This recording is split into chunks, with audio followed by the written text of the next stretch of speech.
Broncos country, good morning. Hope you guys are off to a wonderful Friday, maybe an early start to your weekend for some of you guys.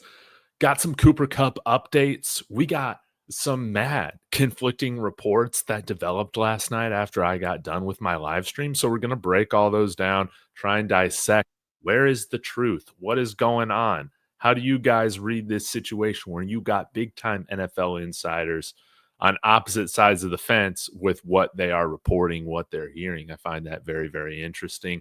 And we'll also break down what is left of the Broncos salary cap. We'll speculate a little bit because there isn't a ton of information yet on a few of these contracts. And so I think anybody that is saying right now that the Broncos don't have cap space to make another move or two, in my opinion, I feel like that is just incorrect. They're totally able to do that. The decision will be, do they want to? Do they want to? So y'all smash that like, subscribe, join the chat. David, hey, hope your appointment is going well. Hope your lungs are okay, man. So, yeah, let me know how you're feeling afterwards. Hope everything's okay. Quentin Caldwell, what's up? Thanks so much for the super chat yesterday. But let's go ahead and dive into it, guys. I have held y'all at bay long enough. I guess while I'm pulling this out here, though, pulling my screen up, join the Discord in the chat or in the description of my video. Come on now. It is the best Discord freaking ever. And I mean that. I mean, look at all the mock drafts we're all posting. We're all having so much fun. You wish you were part of this, guys. It's free to join first month, and then it's just a cup of coffee afterwards. So really helps the work that I'm doing over here. But let's go ahead and get to Twitter. And we're going to have some fun with this, okay? Hopefully you guys can see this. Let's change the view. All right, so first report here. Jordan Schultz is saying, as Cooper Kupp evaluates his options, sources say he will get the number he wants, despite a slow receiver market. The Broncos are firmly in the mix, along with 4 other teams. We talked about this a little bit yesterday on my live stream, biggest live stream of all time for my Broncos channel. Thank you guys so much. Now it's being reported, we'll get to it, guys, that Cooper Kupp wants $13 to $14 million. Are you kidding me? Diami Brown got $10 million. Tutu Atwell got $10 million. If some people think that this is too much for Cooper Kupp, man, you're crazy. You are absolutely crazy. Darius Slayton got essentially the same deal. What do you get? Like $12, $13 million a year? Come on now. $13 to $14 million for a guy who's won a triple crown, who still has game left, guys. He still has game left. Yeah, he's had some injuries, but they're soft tissue injuries. You know what the Broncos fix? Soft tissue injuries. But anyways, I'm going down a tangent. I'm a broken record right now. But Jordan Schultz came out with this report. Sire Bettinger of Locked On Broncos, big part of the Broncos community. He does a great job. He posted this. As of last night, here's what we know regarding Cooper Kupp. Schefter, Kupp would have the Broncos among his most desired destinations. Schultz, as we just read, the Broncos are firmly in the mix. Now, Diana Rossini, who has been killing it this year in her reporting this offseason, especially when it's come to some of the teams on the East Coast, such as the Jets. Broncos are not in on Cooper Kupp.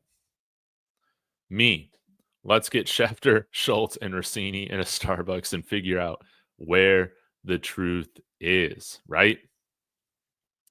Let's continue on.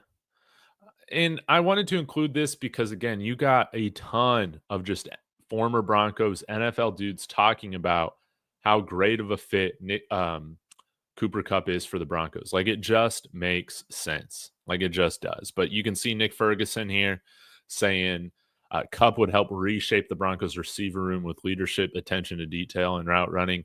Cooper Kupp is an insane stat driver and insane drive starter and third down beast. These are both areas Broncos country offense struggled with last season. Great red zone threat as well. Yes, I totally agree. Now, Andrew Mason reposted this. I don't have the audio. I don't think I shared the audio with my screen, so we'll just read Andrew Mason's quote. On the Scoop City podcast, Diana Rossini tells Chase Daniel that the Broncos are not in on the Cooper Kupp market. I've never gotten the sense that the wide receiver was on the top of the Denver Broncos wish list of players that they were trying to bring in this offseason outside the draft, she adds. And I mean, you've also seen Chase Daniel double down on this again. When he had Diana Rossini on his show, he's not going to be tweeting Cooper Kupp to the Broncos. He's just not. Now, I do think it's also interesting because Chase Daniel does have ties to this organization. Granted, he was the backup to Drew Brees for years and years and years. So I'm sure he has some connections, obviously Sean Payton, but I don't know if he's talking to him directly about this move, right? Where's the truth? Diana Rossini saying earlier this morning, two teams are very interested in signing the free agent wide receiver Cooper Kupp, according to league sources. The Seahawks and Cowboys. Kupp is expected to make his decision today. So we'll see what happens. But again, the Cowboys, in the words of, I think now, my favorite non-Bronco, DeMarcus Lawrence, saying, you're never going to win a Super Bowl with the Cowboys.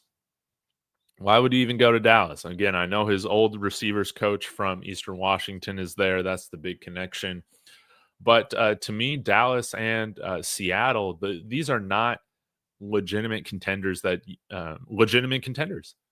They're not legitimate teams that you should be wanting to go to right now to compete for a championship. And I understand Cooper Kupp probably wants to still go against the Rams, the team that cut him twice, right? You see a lot of these guys try and stay in the division, but I think the biggest way you can get back the Rams from moving on from you is going and winning a Super Bowl, going in and going with a team that makes a serious run, right? Teaming up with a quarterback that's going to get the most out of you. Now, I think Dak could get a lot out of Cooper Kupp, no doubt about it. I think Dak Prescott's a top 10 quarterback.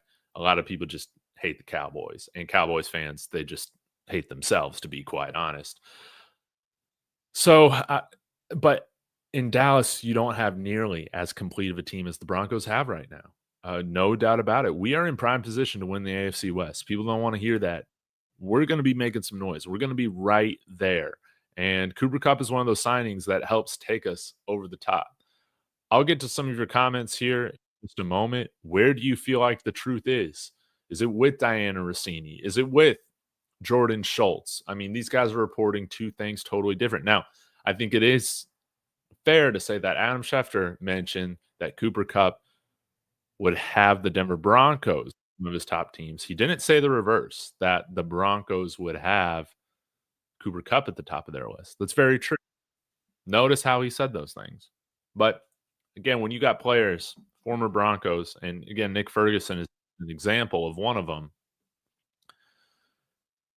it just makes too much sense. And if it is true that he wants $13 to $14 million, right? That was reported somewhere. I don't know if I bookmarked it or not. Right here, Diana Rossini. Cooper Kupp's asking price has been a holdup for a number of interested teams per sources. Some suitors have not been willing to offer Kupp $13 to $14 million. To me, I wonder what the term is as well that he's seeking. Now, apparently New England, it's been reported that they were that team that felt like his asking price was insane. Well, hey, New England is a dumpster fire right now. They're trying to rebuild. They're kind of where the Broncos were at like 2 years ago. So you got the non-contender price if you're Cooper Kupp, where you're paying me double what I'm worth, right? If I'm going to finish part of my career out there where you got no chance to earn a championship, right? Yeah. And who knows? I've liked what I've seen with Drake May, but we don't know what he is yet. We'll see what Josh McDaniels can do with him. There's a different price playing for one of those rebuilding teams versus playing for a contender. That's how I see it. Because again, Cooper Kupp doesn't need to be just looking at his last contract. He needs to be looking at this contract as setting up probably one more nice deal that he's going to get. Now let's go ahead and take a look at the Broncos cap situation. I know that Over the Cap has slightly different numbers because I think they include like the total 53, but Spot Track does the top 51 cap space. And I'm not really sure what the difference is, guys, to be honest. I don't understand it, but $27 million right now. And I'm just wanting to show you guys of how the rest of this will and could be spent. So this $27 million in cap space includes Evan Ingram's cap hit of 7.2, which is great. It also includes Jarrett Stidham at $4 million, Justin Sternad at 1.3, Michael Fabroni at 1.3. All the other guys that we signed to like 1-year deals that were exclusive rights, a little over $1 million each. That's totally fine.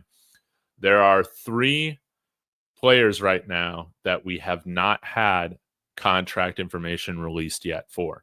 That is Dre Greenlaw, Talanoa Hufanga, and DJ Jones. DJ Jones average annual salary is like $13 million a year. Talanoa Hufanga is around 15, and I think Dre Greenlaw is somewhere between 11 and 12, something like that. But we don't know what their cap hit is for this year yet. We don't. Shout out to Marquee Sports. He brought up a theory that, hey, we haven't released this yet because we are still trying to work something out with Cooper Kupp to try and determine, hey, what is the salary cap hit going to be of all these guys? But I guess they already signed their contracts yesterday, so I don't know if that makes any sense. I don't know if you can manipulate that at all. But that's going to be interesting. My guess is that they could get this as low as like, $15 million if they wanted to. And you're wondering about draft picks? Well, let's go ahead here and take a look. So if we include our draft pick pool, we're down to 24. So let's just say we have about $10 million in cap space or so to make a few more signings. We could sign a J.K. Dobbins for close to a vet minimum. We could sign a Cooper Kupp, something like that. And guys, remember, this is $24 million here. Likely ends up being around 10 when we haven't made any moves with our current players. We have not done a move such as freeing up $3 million by releasing Damari Mathis, which I think is like, it needs to be a given at this point. No doubt about it. Like releasing a Damari Mathis would, I think, be absolutely crucial for helping us open up more cap space. We have, if we wanted to, we could release an Adam Troutman or a PJ Locke. I think we're keeping PJ Locke as that backup, right? Let's say we are agreeing to a new deal with Alex Singleton that's at a reduced rate. So I'm going to ignore that this is a conversion, but I think like his cap hit for this year could be closer to that 3.3 rather than the $6.9 million. So that frees up about 3.5. Okay. And then we're not even getting to the extensions. So let's say we extend Zach Allen.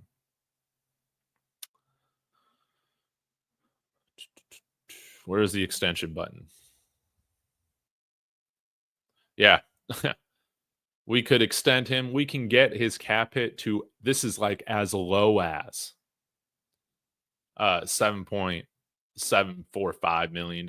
My guess is if we sign him to an extension, it probably ends up, his cap hit for this year ends up being around $13 million.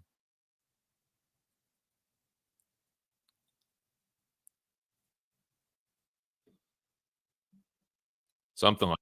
Or maybe it could be, for this exercise, let's just say it's $15 million. Let's say it's the same thing for Courtland Sutton as well. We sign him to an extension. I'm not going to go through all the details here, but that frees up $10 million right there. And for some reason, Spot Track needs to fix that. They need to fix that thing because it's not adjusting here on the cap. But again, we can open up $10 million very, very quickly. Imagine doing an extension with Courtland Sutton and Zach Allen, saving at least $10 million on this year's cap just with those two extensions. And then you're releasing Damari Mathis. That is $13 to $14 million right there. And likely, if we sign Cooper Kupp to a multi-year deal, his cap hit isn't even gonna be $13 to $14 million. It's gonna probably be something like 7 or 8. Yeah, like again, we'll have to see what the Broncos do, but if they don't sign Cooper Kupp for and he signs for around this uh, you know amount of 13 to 14 million, it's not because the Broncos can't afford it. There are so many ways in which they can't afford it, including guys. Remember, like you could add void years. We don't have a lot of players that have void years right now in their deals. I mean, you saw the Eagles today when they signed Uche to that 1-year deal, they added 4 void years onto it. I don't know if that's best practice, but let's just say again, you want to sign Cooper Kupp, you want to sign him to a deal, right? 2 years. Let's say it's 20 million in total. We give him a nice signing bonus. Base salary $4 million. You want to add void years, you can get his cap hit down to freaking $3 million.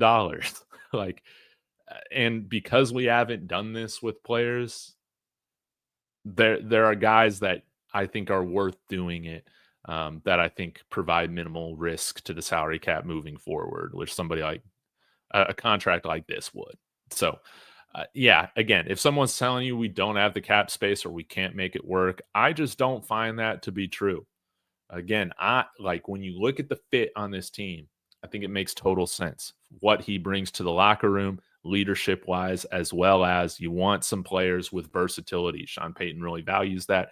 He values incredibly intelligent players. Now, you might say Cooper Kupp is redundant with Evan Engram. The way that I look at it is if you got a ton of versatile players, that's even better, because then if one of them goes down, it's not like the entire offense begins to falter like the Niners have previously. So I'll get to a few of your guys' comments right now, but ultimately what I believe right now is that the Broncos should be in on Cooper Kupp. To me, it doesn't make any sense for them not to be. It seems like Denver media, they usually have a pretty good beat on the team.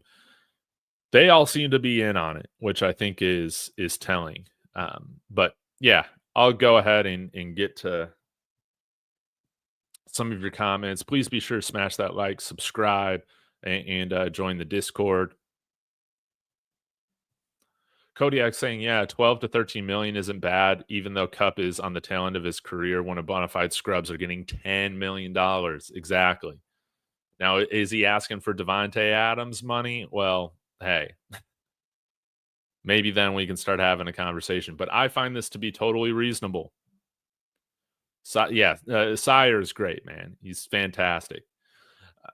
Kodiak saying, according to the Diana Rossini, the Packers, Saints, Vikings, and Seahawks are all looking into Kupp. Only one of those teams that generally makes sense is Seattle. The others would be puzzling. Yes. The Packers, they don't sign free agents. They just don't. Now, Josh Jacobs is like the one exception. But, they just don't go after free agents. Vikings, you want to be a third option with Justin Jefferson and, come on, the guy from USC, Addison, and it looks like they're going with a rookie quarterback. Well, he'll be a second-year player now, but essentially it'll be his rookie season. And J.J. McCarthy, who was kind of seen as a guy that was going to need some time. Torn ACL. On top of that, Vikings don't make any sense to me. Seattle, again, him returning home to his, Washington State, that makes sense. But Spokane's far from Seattle. Granted, he probably has family in the area, but Seattle and Denver are in totally different spots right now when it comes to being a contender. Denver's in a much better position right now, and I think Bo Nix is better than Sam Darnold. So, am I a little biased? Yeah. And exactly, like with the, Cowboys, man. Cowboys, they spend, over $6 million on Javonte Williams and Miles Sanders when they could have just kept Rico Dowdle. Like, guys, they gave Javonte Williams more base salary than what Rico Dowdle got from the Panthers. And Rico Dowdle is a way better back than Javonte Williams right now. Like, what are they doing? They're not doing anything to inspire confidence. Denver Trav, what's going on, man? These reports have been so wishy-washy. Yeah, it's hard to dissect what is true, what is not. Cowboys hate Jerry. Everybody hates Jerry. Everybody hates Jerry. Jamarcus Lawrence hates Jerry. I'll go with Adam. I'll go with what makes the most sense when I just try and think about this thing, man. Like Seattle, look, I understand. But Denver makes so much more sense than freaking Cowboys, New England Patriots, all these other teams, man. Saints, I saw a report about the Saints. Why would you? They're in purgatory, man. Now, Kupp would make sense in Buffalo. Yeah. That's a great option. Amari Cooper's still out on the market. Maybe he's somebody that we go after if we don't get cut. But I believe Cooper Kupp will sign with the Broncos. That's not based on any information. But again, it's just the fit. Just makes sense. I think it's all lining up. Mark saying, I don't believe any of the reports, to be honest. Then what do you believe? Because, yeah, I don't know which report to believe either, man.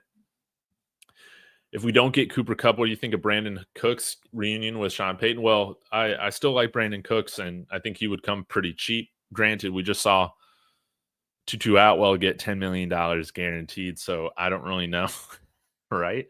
But I like Brandon Cooks. I think he's a nice bargain signing right now.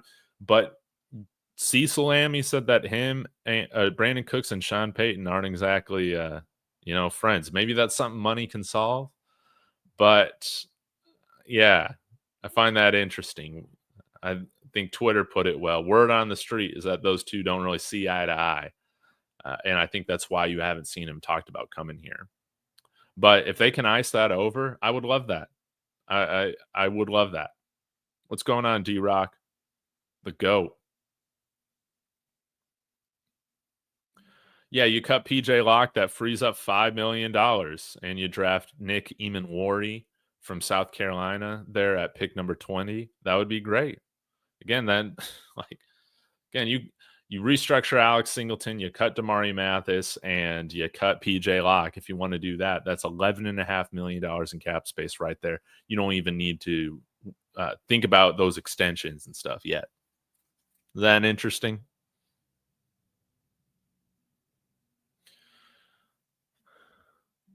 Troy Meeker is saying the Broncos are not interested in Kupp, according to one report. Yes.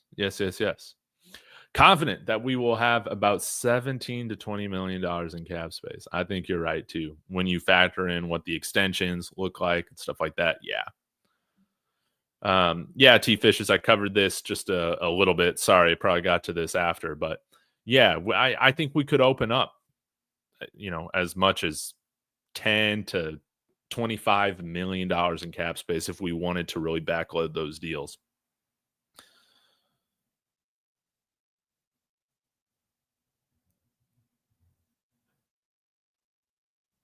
Let's see here. Getting Cooper Kupp for $15 million just doesn't make sense to me. Again, I guess it depends on what the guarantees are, what the term is as well. Like, let's say it's 1 year at $15 million.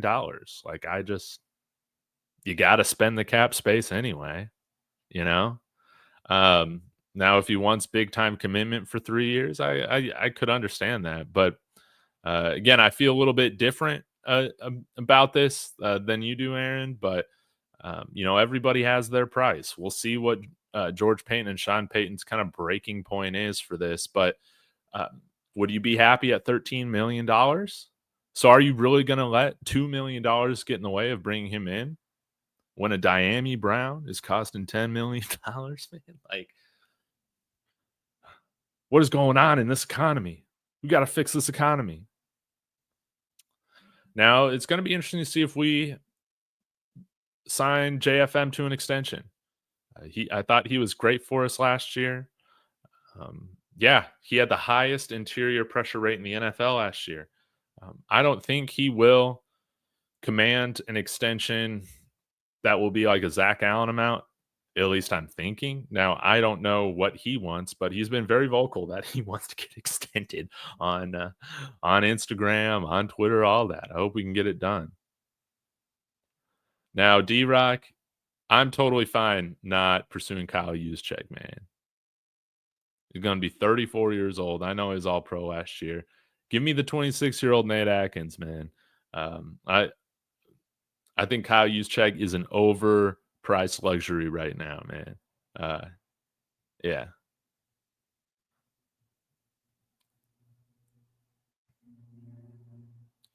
That's just how it is, man. People always forget about Denver because honestly, we're the biggest city in the Mountain West time zone. That's really it, and we're like the only one. Maybe you could argue Salt Lake City, but they don't have an NFL team, right? Yeah, people forget about us all the time. I think it's because we're like the only big city with multiple pro sports franchises like in the Mountain West time zone. I guess Arizona is in the Mountain West time zone for Mountain time zone for half the year. Why am I saying Mountain West like college football? One thing to note is that Kupp is signed to Excel Sports Management, which has more NBA clients than any sports agency. All conflicting reports makes me feel like like this is an NBA saga. That is very interesting. Yeah, this is being drawn out in that way. I would be cool if we trade up for Genty. I mean, I'm pretty there are a lot of ways to please me in this year's draft, man. As long as we're not drafting a quarterback, which we're not. If we can't get Kupp, I would want Tyler Lockett. Yeah, on like a 1-year deal. Why not? I mean, that would be cool. I would like to get another veteran in here. How confident are you in Troy and Vele for us next year? I want to believe Troy Franklin's an 1,000-yard receiver. I want to. Kodiak is leading that, which I'm about it. But I still think we can develop these guys and not have to just gift them positions in the starting lineup because we don't have any other like veteran top end talent there, man. Like I think we can still develop them as, part-time receivers, rotational receivers. I think you can sign a veteran and still see them continue on to get better. And hey, maybe if they're better then at the end of the year, you can play them over the other veteran that you signed. But I don't know how I feel about just, and I think Sean Payton might believe in these guys a little bit more than maybe I do right now in terms of if they do decide to pass on another veteran wide receiver. I think it's pretty clear that he believes in these guys maybe a little bit more than I would. But I think if you want to give ourselves the best chance to compete legitimately for an AFC West title, it would be nice to have one more experienced, proven wide receiver there. Also help out these young guys, man. You bring in a guy like Cooper Kupp, it helps just elevate the play from the whole room. Tutu Outwell ruined the wide receiver market for average to below average wide receivers. Vele is going to blow up this year. Man, I'd love to see it. I'd love to see it. Sean Payton does not pay wide receivers. I would agree. He pretty much gives one big contract to a wide receiver on his team for the most part. But this is what I'm getting at, D, is that Cooper Kupp getting $13 to $14 million, let's say it's $15 million. I don't constitute that as a big time contract to a wide receiver in today's market where DK Metcalf's getting over $30 million. I just don't count it like that.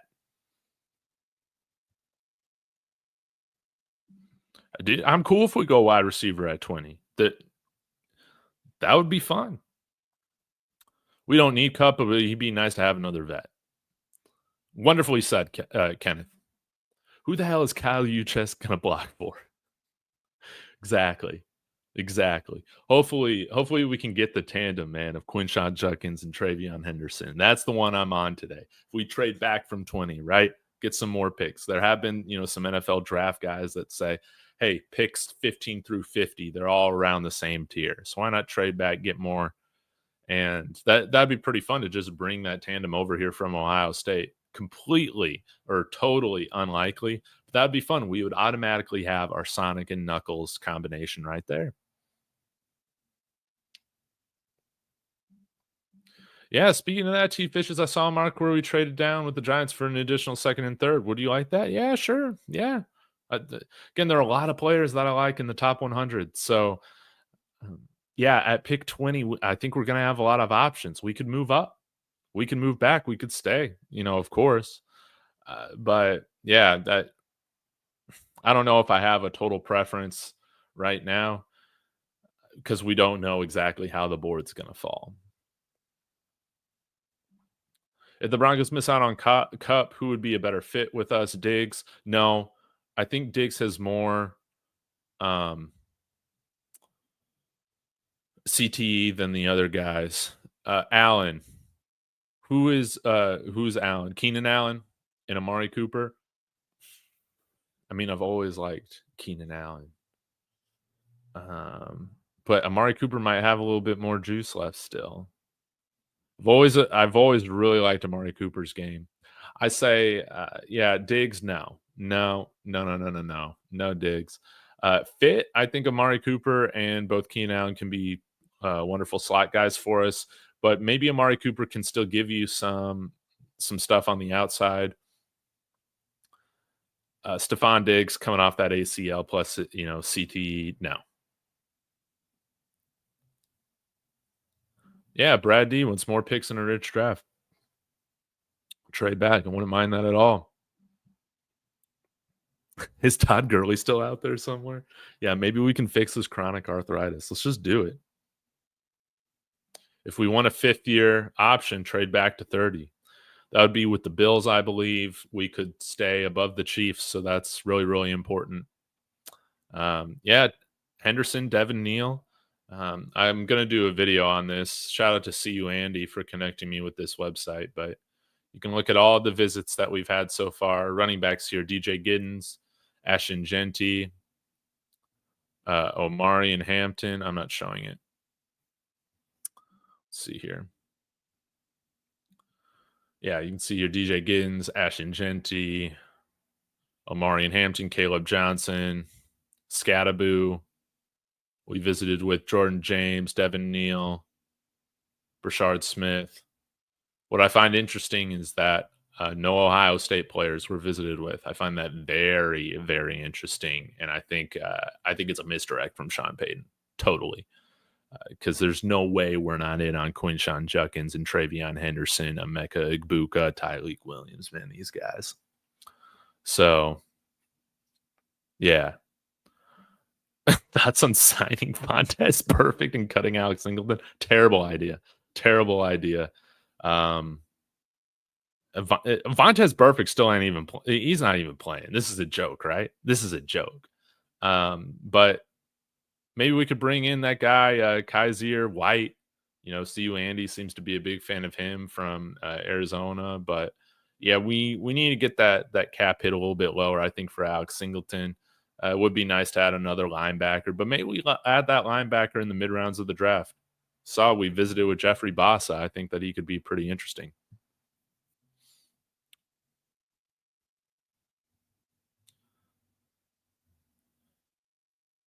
Let's see here.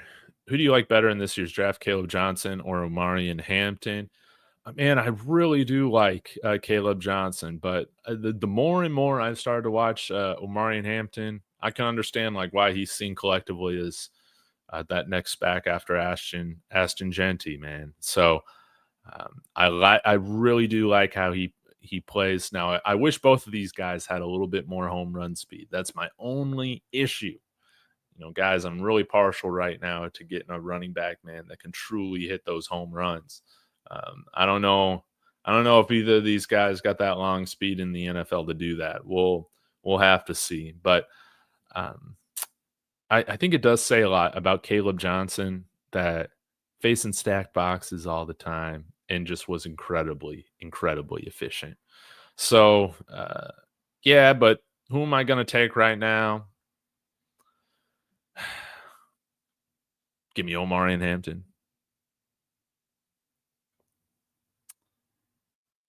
Perfect is on the prison squad.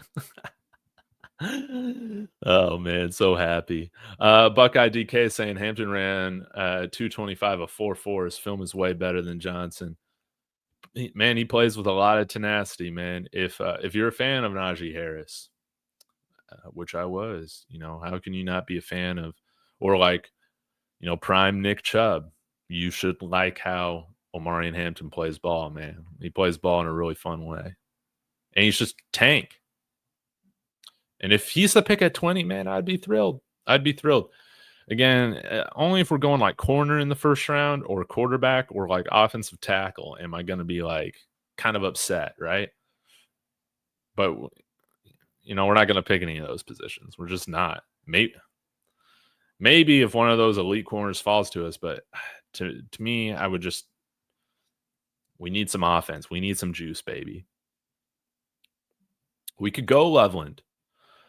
We very well could. That would be a lot of fun.